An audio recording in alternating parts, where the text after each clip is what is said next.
আসসালামু আলাইকুম।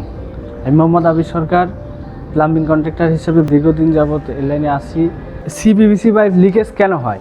লিকেজটা হয়েছে এই ফিটিংস যখন আমরা লাগাই, এই সলভেন্টটা যদি পাইপে ফিটিংসে যদি সঠিকভাবে না লাগে, যদি কোথাও একটু গ্যাপ দেখা যায়, সেক্ষেত্রে ওখান থেকে লিকেজ হতে পারে।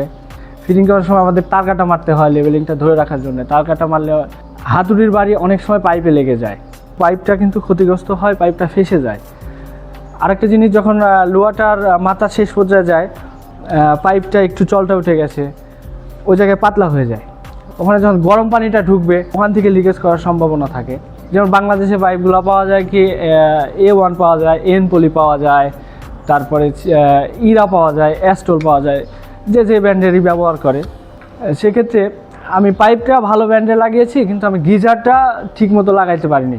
কিছুদিন ব্যবহার করার পরে দেখা গেছে সেন্সর আর কাজ করছে না। সেন্সর নষ্ট হওয়ার ফলে এটা অনেক হাই হয়ে গেছে। তো এক সময় দেখা যাবে যে এটা 100 হয়ে গেছে, 93 প্লাস হয়ে গেছে। 93 ডিগ্রি যখন পার হয়ে যাবে, তখন কিন্তু পাইপটা আপনি ফুলে যাবে, লিকেজ হবে। আমি যত ভালো ব্র্যান্ডের পাইপই লাগাই, আমার গিজারটার ক্ষেত্রেও আমার মাথায় রাখতে হবে যে আমি কি গিজারটা লাগাচ্ছি। সেক্ষেত্রে দেখা যাবে যে আমরা পাইপটা লাগাইছি ভালো ব্র্যান্ডের এনপলি, তা আরও ব্র্যান্ড আছে। আমরা যে যা লাগাই, সব কোম্পানি 93 ডিগ্রি সেলসিয়াস সহনীয় পাইপ বানায়। তা আমরা যদি নিজেরা ভালো গিজার না লাগিয়ে নর্মাল গিজার লাগাই, তো আসলে কোম্পানিকে দোষ দিয়ে লাভ নেই, পাইপ ফাটবেই, পাইপ লিকেজ হবেই।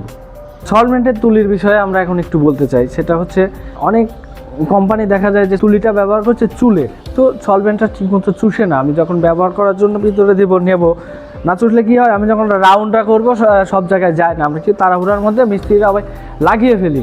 তো লাগানোর ক্ষেত্রে দেখা গেছে যে এটা কিছুদিন পরে লিকেজ করে। আর আমি যেটা দেখছি যে এনপলির তুলিটা আপনাদের একটু দেখাই, সেটা হচ্ছে এই যে ফর্ম, ফাইবার ফর্ম, এটা অনেকটা সলভেন্ট চুষে নেওয়ার পরে আমি যখন রাউন্ড করব, তখন সর্ব জায়গায় যাবে। এটা ফিটিংসটা করলে এই ফিটিংসটা 100% হয়, লিকেজের সম্ভাবনা থাকে না।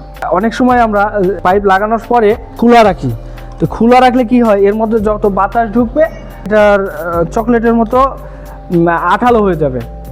তো দেখা যাবে যে একটু পরে জমে গেছে। জমা অবস্থায় যদি আমরা এটা লাগাই, এটার পাইপের সাথে আগের মতো লাগবে না। আর না লাগলে কি হবে, যে কিছুদিন পর ওখান থেকেও লিকেজ হবে।